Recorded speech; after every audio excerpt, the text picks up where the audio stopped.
இன்றைக்கு நம் பழைய இடத்திலே அந்த கிரீன் பேக்ரவுண்ட் என்று சொல்லுகிறோம்.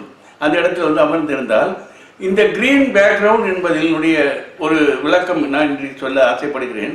எங்களுடைய வீடியோவில் பொறுத்த வரைக்கும் அந்த ஒரு பர்டிகுலர் கலர் கிரீன் பேக்ரவுண்ட் என்று சொல்வதும் அதே போல் சில நிறங்கள் உண்டு. அந்த நிறங்கள் பின்னால் இருக்கிறது பச்சை. ஆக நான் அந்த பச்சை நிறமாக அடிக்கப்பட்ட ஒரு வெண் சுவரிலே பச்சை நிறமாக முழுமையாக பெயிண்ட் அடிக்கப்பட்ட முன்னால் நான் அமர்ந்திருக்கிறேன். நான் அமர்ந்திருப்பதை அவர்கள் கேமரா வைத்து இப்போ ஷூட்டிங் எடுத்து கொண்டிருக்கிறார்கள். ஆக இதில் என்னென்றால் இந்த பச்சையை மறைத்து நாம் என்ன வேண்டுமோ அதை போடுவதற்கு முடியும் என்பதுதான் இதனுடைய வீடியோகிராஃபியில் ஒரு முக்கியமான ஒரு எடிட்டிங்கில் மற்றதை பொறுத்த வரைக்கும் ப்ரோக்ராம். இப்போ நான் அமர்ந்து பேசியிருப்பது பின்னால் ஒரு சர்ச் முன்னால் இருந்து நான் பேசுவது போல செய்யலாம், அல்லது ஒரு கடற்கரையில் இருந்து கொண்டு அமர்ந்து கொண்டு பேசுவது போன்று கடல் அலைகளை பாருங்கள் அற்புதமாக அந்த அலைகள் தரையை நோக்கி வந்தவுடன் திரும்பி செல்ல வேண்டும் என்று எண்ணம் இல்லாமல் ஓயாது வந்து கொண்டிருக்கிறது. தான் செய்யும் செயலிலே எந்தவித சலிப்பில்லாமல் வருகிறது போகிறது. ஒரு அலை பெரிய அலையாக வந்தால் ரொம்ப தூரத்துக்கு வருகிறது போகிறது என்றெல்லாம் சொல்வது. நாம் இந்த நிகழ்வை நாம் ப்ரோக்ராமாக எடுக்கும்போது நான் சொல்வது பின்னால் சொன்னேன். பின்னால் ஒரு கடலை போட்டு பார்த்தா இந்த இப்போ நான் சாதாரண இருக்க மாதிரி இல்லை. பின்னால் ஒரு கடல் அலைகள் அடித்து கரையை நோக்கி வந்து கொண்டிருக்கும் கடல் முன்னால் நான் அமர்ந்து கொண்டு பேசுவது போன்ற ஒரு காட்சியை நீங்கள் பார்க்கிறீர்கள். நான் அமர்ந்திருக்கும் நான் இப்போ வீட்டில் உட்காந்துருக்கேன். இந்த க்ரீன் லைட் முன்னால் உட்காந்துருக்கேன். க்ரீன் ஷேடோ பின்னால் சுவத்தில் அதில் உட்காந்துருக்கேன். ஆனால் இப்போ ஒரு கடற்கரைகளை அமர்ந்து கொண்டு பின்னால் கடல் அலைகள் அடித்து கொண்டிருப்பதை நீங்கள் பார்க்கிறீர்கள். அது அவ்வளோ பெரிய அலையாக கரையை நோக்கி வருகிறது, பின்னால் ஓடுகிறது. ஓயாத அலை என்று சொல்லுவோம். அலை மட்டும் அலைகள் ஓய்வதில்லை என்று சொன்னார்கள். என்றைக்குமே ராத்திரி இருந்து எப்போ பார்த்தாலும் வருது போகுது, எப்படி வருது செய்து. அது ஒரு இயற்கையிலே கடல் அலைகள் ஓய்வதில்லை. ஆமாம், ஒரு சினிமா படம் கூட எடுத்தாங்க, அலைகள் ஓய்வதில்லை என்று. அது திரும்ப திரும்ப ஒரு செயல் செய்து கொண்டே இருந்தால் அது பலன் இருக்கிறதோ பலன் இல்லையோ என்றாலும் நீ திரும்ப திரும்ப செய்து கொண்டிருந்தால் அந்த அலை என்பது ஓய்வாமல் வந்து கொண்டிருக்கிறது. அதற்காக நீ ஒரு செயல் செய்து கொண்டு அது ஒரு மாறுபாடு அடைகிறாய் என்று சொல்லலாம். இப்படி பார்க்கும்போது பின்னால் இந்த க்ரீன் ஷேடில் வச்சுருக்கேன். இப்போ இதில் என்னுடைய ஆஃபீஸில் எப்படி எடிட் பண்ணுறாங்க நான் பேசுகிறத வச்சு பார்க்கும்போது ஒரு அருமையான பூங்காவில் அமர்ந்து கொண்டிருக்கிறேன். நீங்கள் காணும் காட்சி அருமையான பூங்காவில் அமர்ந்திருப்பதை நீங்கள் பார்க்கிறீர்கள். மாறிவிட்டது. இப்பொழுது பார்த்தால் ஒரு கடற்கரையில் அமர்ந்திருக்கிறேன். கடல் பின்னால் அலைகள் ஓடி வருவதை பார்க்கிறீர்கள். அந்த கடல் முன்னால் நான் அமர்ந்து நின்று பேசிக்கொண்டிருக்கிறேன். நின்று நன்றாக பேசிக்கொண்டிருக்கிறேன். பின்னால் கடல் அலை என்று சொல்வதை பின்னால் பார்த்தா கடல் அலை இருக்குது. ஆனால் ரெண்டுலேயுமே பொய். ஆக அங்கே இருந்தது க்ரீன் ஷேடில் ஒரு செவரில் க்ரீன் பின்னால் திரை தொங்குது. அந்த க்ரீன் ஷேடில் நம்ம எதுனாலும் எஃபெக்டை உண்டாக்கிடலாம். நான் கடற்கரையில் அமர்ந்திருப்பது போன்று பின்னால் கடல் அலைகள் அடிப்பது போலவும் அல்லது ஆற்றில் நீர் ஓடிக்கொண்டிருப்பது போலவும் என்னென்ன காட்சி உண்டாக்கும். ஒரு பெரிய ஃபாரஸ்ட் என்று சொல்லப்பட்ட காட்டின் நடுவே நான் இருப்பது போன்ற ஒரு காட்சி இப்படியெல்லாம் உண்டாக்கணும்னா உண்டாக்கி விடலாம். அந்த காலத்தில் சொல்லுவாங்க கேமரா டெக்னிக்மாங்க. நாங்களாம் சின்ன பிள்ளையா இருக்கும்போது இந்த 2 கேமரா வச்சு கேமரா டெக்னிக்னு சொல்லுவோம்.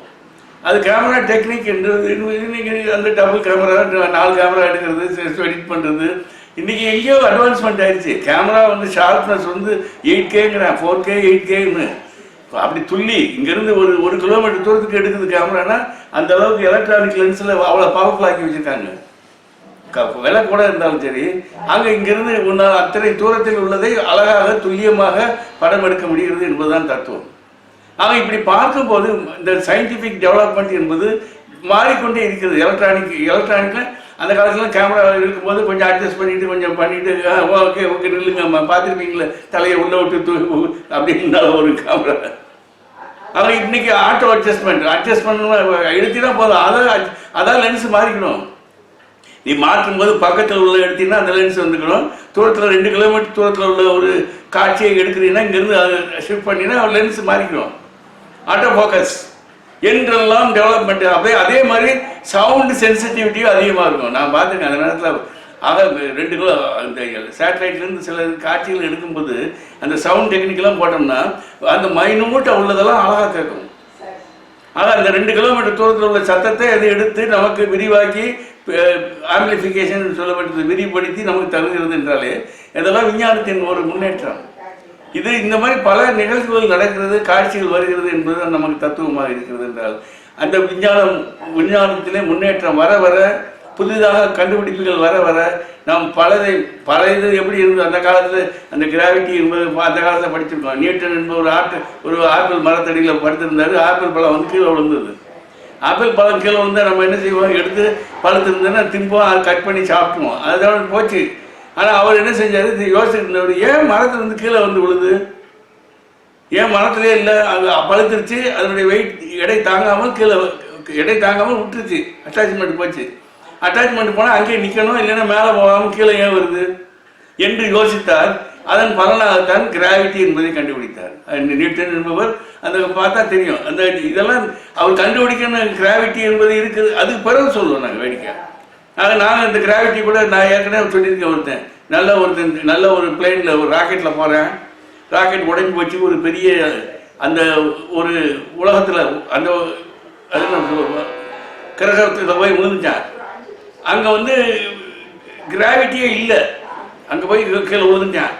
அது அவன் ஆனால் சுவாசிக்க முடியுது, நல்லா இருக்கான், உயிரோடு இருக்கான். அப்போ பிராணசக்தி இருக்குது. பிராணசக்தி இருந்தால்தான் உன்னுடைய இரத்தத்திற்கு, அந்த இரத்த ஓட்டத்திற்கு அந்த பிராணசக்தி கிடைத்தால்தான் அது செய்து கொண்டு உன்னை ஊக்குவித்து செயல்பட வைக்கும் என்பதால் அங்கு பிராணசக்தி இருக்குது.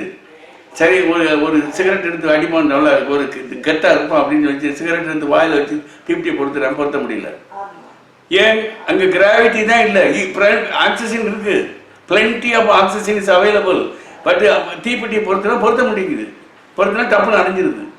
ஏன், ஆக அவனுக்கு கிராவிட்டி என்பது அந்த புவி ஈர்ப்பு இருந்தால்தான் ஒரு தீயை பொறுத்தனோம்னா அந்த தீயில வந்து காற்றிலே சூடாகும் போது சூடான காற்று மேலே போகிறது, புதிய பிராணசக்தி கொண்ட காற்று கீழே இருந்து வரும்போது தீ எரியுது. ஆக அந்த சுடர் எரியும் போது அதே சுடரில் இருந்தால் டப்புன்னு அணைஞ்சு போயிடும், கார்பன் டை ஆக்சைடு இருந்தாங்க. ஆக ஒரு சுடர் எரிவதற்கு கிராவிட்டி வேண்டும் என்ற அந்த அளவுக்கு கிராவிட்டியில் நம்ம அறியாமல் அதை அனுபவிச்சுட்டு இருக்கோம். கிராவிட்டி இல்லைன்னா பல காரியங்கள் நம்மால் செய்ய முடியாது, செய்வதற்கு நமக்கு செய்தாலும் அதை பலன் அடைய முடியாத அளவுக்கு போயிடும். ஆனால் அது கிராவிட்டின்னு ஒன்று இருக்கிறதுனால தான் நமக்கு பல பலன்கள் கிடைக்குது. செயலாக்கும் தன்மை, ரத்த ஓட்டம், மேலே கீழே என்று வருவதெல்லாமே அந்த கிராவிட்டி தான். ஆக அந்த கிராவிடேஷன் என்பது நம்ம அது சில நேரங்களில் ஆன்டி கிராவிட்டியை எடுத்துகிட்டு எப்படி பண்ணுறது, புவி ஈர்ப்பு தன்மை. இங்கேருந்து ராக்கெட்டில் போகிறான், ஒரு தீர்வுக்கு போகிறேன், ஒரு கிரகத்துக்கு, அங்கே புவி ஈர்ப்பே இல்லை. அவன் நடக்கணும், காலை எடுத்து வச்சானா பறந்து போவான். இங்கேருந்து எடை இருந்ததுன்னா கீழே இழுக்கும் போது உன்னால் ஃப்ரிக்ஷன் மாதிரி அந்த அழுத்தம் கிடைக்கும். ஆக காற்றே இல்லை, கிராவிட்டி இல்லைன்னா என்ன செய்வான், ஒரு 8 வச்சு வேலை மாற்றவுன்னா 20 அடி தவிடுவான், தப்பி போவோம். ஆக அங்கே நடப்பதே வினோதமாக இருக்கும். கிராவிட்டி இருக்கும் இடத்தில் இருந்து சென்று நமக்கு கிராவிட்டியே இல்லாத இடத்திலே ஒருவர் போய் நடப்பது, செய்வது எல்லாமே ஒரு அற்புதமாக இருக்கும். பார்த்தீங்கன்னா அதுக்கு தனியாக பயிற்சி. இப்போ சாதாரணமாக இந்த ராக்கெட்டில் அனுப்புகிறாங்களே மேலே, அவங்கெல்லாம் அங்கே கிராவிட்டி இல்லாத இடத்துல வேலை செய்ய வேண்டியிருக்குன்னா அந்த பதார்த்தத்தை எடுத்து சாப்பிட்றது வைக்கலாம், ஒரு டியூப்ல இருந்து அப்படி ப்ரெஷர் கொடுத்து அது வாய்க்குள்ளே போகிற மாதிரி கிராவிட்டியில் உள்ளே இறங்குறது, படுத்து என்ன எக்ஸசைஸ் செஞ்சு உணவுப் பொருள் தெரிவிக்கிறது, இவையெல்லாம் நம்ம இப்போ சாப்பிட்டு உட்கார்ந்துருந்தா உணவுப் பொருள் வழியாக கொஞ்சம் கொஞ்சமாக இறங்கி இறப்பைக்கு போதில்ல, கிராவிட்டி இழுக்கு தானே போகுது. படுத்துருந்தா போகாது, சைடில் போயிருது இல்லை. அதே போல் கிராவிட்டி இல்லைன்னா அதனுடைய வேலைப்பாடு சரியாக செயல்படும் தன்மை மாறுபட்ட செயலாக இருக்கும். ஆக அந்த மாறுபட்ட செயலிலே நாம் கிராவிட்டி இருக்க இடத்திலிருந்து நாம் சென்று வேறுபாடாக இருக்கும். நம்மால் உயிர் வாழவே முடியுமா என்பது சந்தேகம். ஆக இப்படி பார்க்கும்போது இயற்கை தந்த வரப்பிரசாதங்கள் பல, அதை நாம் இன்றைக்கு வாழ்க்கையில் அனுபவித்து செயல்புரிந்து மற்றவருக்கும் நம்மால் முடிந்தது செய்து கொண்டிருக்கிறோம். ஆக கிராவிட்டி இல்லாத இடத்துல போனால் எப்படி இருப்போம்னு பார்க்கும்போது அது ஒரு மாறுபாடாக இருக்கும். இப்படி ஒவ்வொரு இயற்கை தந்த வரப்பிரசாதத்திலே பிராணசக்தியே இல்லாத இடத்துல போய் விழுந்தா எப்படி இருக்கும், அங்கே எப்படி உன்னுடைய வாழ்க்கை இருக்குன்னு பார்த்தா அது ஒரு வேறு விதமாக இருக்கும். ஆக இப்படி ஒன்றொன்று பார்க்கும்போது நமக்கு பிராணசக்தி இருக்கிறது, அந்த பெர்சன்டேஜ் ஆஃப் ஆக்சிஜன் எவ்வளோ இருக்கணும்னு இருக்குது, கிராவிட்டி இருக்குது, இவையெல்லாம் நமக்கு இருக்கிறதுனால நாம் உடல் இயக்கத்திற்கு, உடல் உறுப்புகளுடைய செயல்பாடுக்கு, இரத்த ஓட்டத்திற்கு அத்தனைக்கும் அது ஒத்துழைப்பு தேவை. அந்த தேவையை வைத்து நாம் அதை பெற்று நாம் ஆரோக்கியமாக இருந்து நாம் நன்றாக செயல்புரிந்து மற்ற ஒரு நலனுக்கும் செயல் காரியம் செய்கிறோம், செய்து பலனை நாம் பெற்றுத் தருகிறோம். ஆக உன்னால் முடியும் என்றாலே என்ன அர்த்தம், கையை தூக்குகிறேன், நான் செயல்பட்டு தூக்க முடியும், ஐ கேன் லிஃப்ட் என்றால் அந்த எண்ணம் வந்த உடனே அந்த செயலாகும் தன்மை தானாக வருகிறது. எண்ணம் தான் முதலில். எஸ் ஐ கேன், என்னால் முடியும், என்னால் முடியும், என்னால் முடியும் என்ற எண்ணத்தை நீங்கள் வலுவாக்குங்கள். இதை செய்ய வேண்டும் என்று விரும்புகிறேன், இதை செய்து இதை பெற்று இதை அடைந்து மற்றவர்களுக்கும் நானும் தந்து நானும் நன்றாக இருக்க வேண்டும் என்பதற்காக செய்கிறேன் என்ற எண்ணத்தை உருவாக்குங்கள். ஆக அந்த செயல்படும் தன்மையை நீ அதிகமாக செயல் செய்து பலனை பெறுவதற்கு அந்த ஊக்குவிக்கப்பட்ட நிலை வேண்டும் என்றாலே நான் செய்கிறேன் இதற்காக மற்றவர் நலனுக்காக என்று நீ அந்த மனதில் பதிவை உண்டாக்குங்கள். உன் உடல் இயக்கம் தானாக அந்த கிராவிடேஷனல் புல் என்று சொல்லப்பட்டதிலே நன்றாக செயல்பட்டு நீ நினைத்ததை விட அற்புதமாக அடைந்து மற்றவர்களுக்கும் முன்னால் தந்து செயலாக்கம் செய்ய முடியும் என்பதுதான் தத்துவம். நீங்கள் நன்றாக இருப்பதுடன் மற்றவரை நன்றாக இருக்க வையுங்கள். நீங்கள் மற்றவருக்கு மனதளவில் உடலளவில் நன்றாக இருக்க வைத்தால் அதனுடைய பலன் கண்டிப்பாக உங்களுக்கு உண்டு. அந்த இறைவன் என்று அந்த தெய்வம் தான் வந்து செய்ய வேண்டிய அந்த அவசியம் இல்லை. இயற்கையாகவே நீ மற்றவர்கள் செய்யும் நலன் உன்னை காக்கும். அந்த நலன் வேறு ஒரு விதமாக வேண்டிய நேரத்தில் வேண்டியது யார் மூலமாக தரப்பட வேண்டுமோ, எந்த அளவு தரப்பட வேண்டுமோ கண்டிப்பாக தரப்படும்.